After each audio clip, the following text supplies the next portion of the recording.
Yo man, Morgan Freeman ni mmoja ya waigizaji wenye legacy kubwa kwenye upande wa filamu. Amekuwa na utambulisho wa kipekee katika muonekano wake, hereni zake mbili za dhahabu.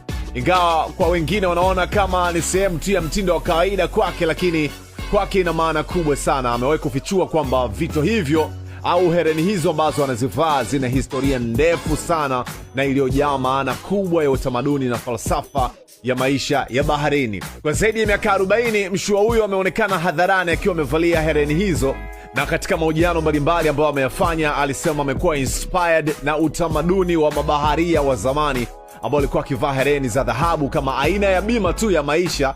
Endapo utapata changamoto zozote, basi hereni zinaweza kuwa ni msaada mkubwa sana kwenye maisha yao. Sasa ni kweli kuna uhusiano wowote wa kihistoria kama ambavyo Morgan ametusanua? Tunaye hapa kapteni wa meli anatusanua.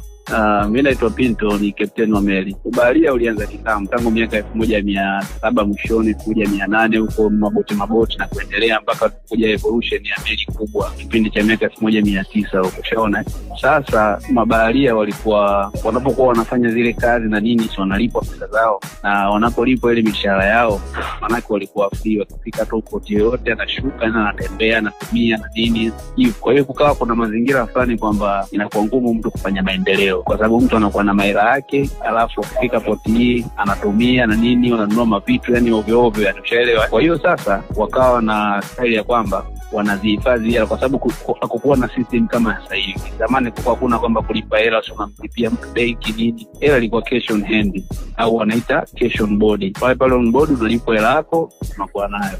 Hakukuwa na issue ya transfer za benki kama ilivyo sasa. Kwa wale watu, ili kuhifadhi zile hela, wakawa wanapenda kununua dhahabu. Umeona?